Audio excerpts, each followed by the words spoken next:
Air, mata air kehidupan. Kita telah menangani sejumlah anomali sumber air di channel ini seperti SCP-006, air mancur awet muda yang banyak dicari, atau SCP-3280 yang menakutkan, di mana air yang mematikan mengancam untuk menghancurkan seluruh dunia. Tapi kita belum pernah melihat anomali air yang berperilaku seperti ini sebelumnya. Dalam banyak legenda Raja Arthur, pedang Excalibur dipersembahkan kepadanya oleh Lady of the Lake yang mistis. Wanita ini muncul dari kedalaman air memberi Arthur pedang ajaib. Ini adalah gambaran yang luar biasa jika tidak mungkin seorang wanita muncul dari dalam danau, naik dari bawah dan menembus permukaan. Aman untuk mengatakan bahwa tidak ada dari kita yang pernah melihat sesuatu yang seperti itu. Ya, setidaknya sebagian besar dari kita belum. Di sebuah desa Inggris kecil yang tidak disebutkan namanya, ada seorang wanita muda yang berangkat pada hari musim semi yang sangat indah dan hangat untuk berenang di danau terdekat. Saat mengarungi air, menikmati sinar matahari dan angin sepoi-sepoi di kulitnya, dia melihat hantu riak aneh di permukaan. Dia berhenti berenang menatap gerakan itu. Dia berharap untuk melihat ikan atau makhluk air lainnya.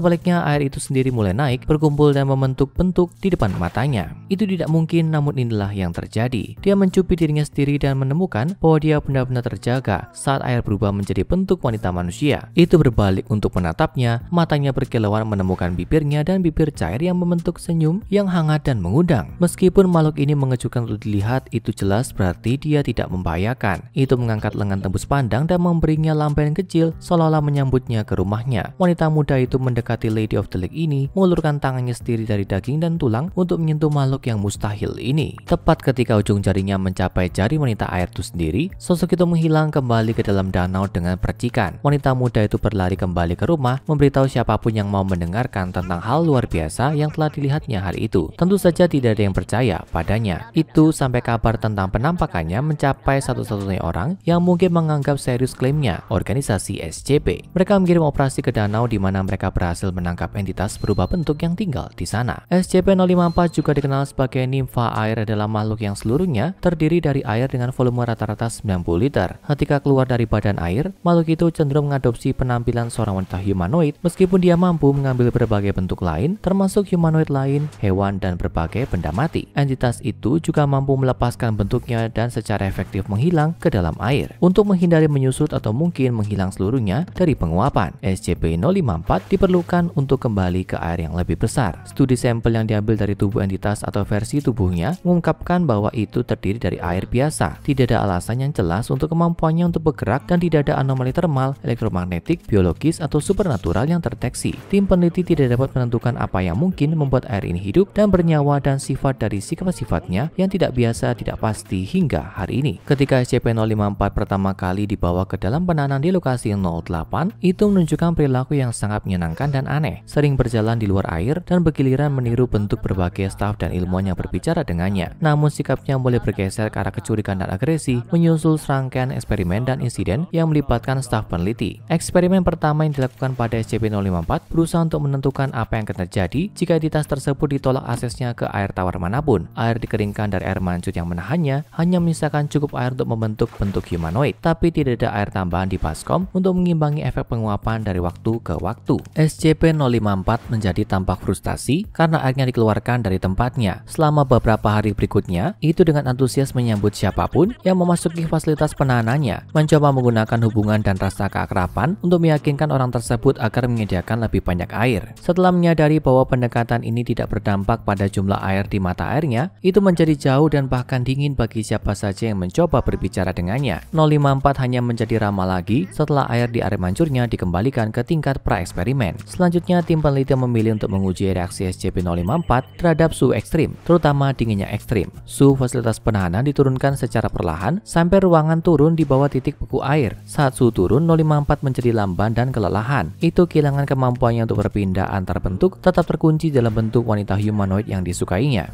Gerakannya semakin melambat saat ruangan semakin dingin sampai entitas itu benar-benar membeku. Bagian dari es terkelupas dan dipelajari mengungkapkan bahwa kristal itu identik dengan es biasa. Setelah pengujian di bawah 0, tim peneliti memutuskan untuk membawa hal-hal ke ujung lain spektrum dan menguji efek panas pada SCP-054. Subjek ditempatkan di dalam tangki yang dilengkapi dengan peralatan pemanas dan suhunya dinaikkan secara perlahan selama beberapa menit. Ketika air mencapai suhu 95 derajat, perilaku entitas menjadi hingar-bingar dan agresif. Itu menggedor dinding kaca tangki dan berusaha menembus tutupnya dalam upaya putus asa untuk melarikan diri sampai suhu kembali ke tingkat yang nyaman. Setelah eksperimen suhu ekstrim, sifat SCP-054 yang sebelumnya tenang dan kooperatif tidak ditemukan. Subjek menunjukkan kecurigaannya meningkat pada tim peneliti dan akan melawan setiap kali dikeluarkan dari air mancurnya dan dibawa ke laboratorium untuk eksperimen. Terlepas dari resistensi yang baru ditemukan ini, tim memutuskan untuk melanjutkan eksperimen mereka seperti yang direncanakan, berharap entitas tersebut akan kembali ke dirinya yang semula patuh seiring waktu. Selanjutnya, Dr. Seskel, pejabat kepala tim peneliti, melakukan penelitian yang melibatkan memori dan kemampuan SCP-054 untuk dikondisikan. Entitas itu disajikan dengan serangkaian labirin dan teka-teki yang semakin kompleks. Ketika gagal mematuhi eksperimen atau memecahkan teka-teki secara tidak benar, entitas itu dihukum dengan sengatan listrik atau pelepasan silika gel ke dalam tubuhnya. Kedua opsi ini tampaknya menyebabkannya sangat sakit dan tertekan, dan itu sangat ingin menghindari paparan lebih lanjut kepada mereka. SCP-054 menunjukkan kemampuan belajar dan pemecahan masalah yang mengesankan, mengungkapkan kemungkinan jauh lebih cerdas daripada yang diperkirakan pertama kali. Dr. Seskel mengamati eksperimen dan dengan keefektifan teknik motivasinya yang agak buruk, menyindir asisten penelitinya bahwa mereka akan melatihnya untuk menangkap dalam waktu singkat. Setelah beberapa hari percobaan ini dan penggunaan berulang dari gel silika dan kejutan listrik, kemampuan entitas sangat melambat dan menjadi terlihat kelelahan. Itu dikeluarkan dari lab untuk periode istirahat 48 jam sebelum eksperimen dilanjutkan lagi. Kali ini Dr. Seskel berencana mengekspos sumber air SCP-054 ke berbagai tingkat asam dan basa untuk menguji kemampuan homeostatisnya, dimulai dengan larutan asam klorida 0,5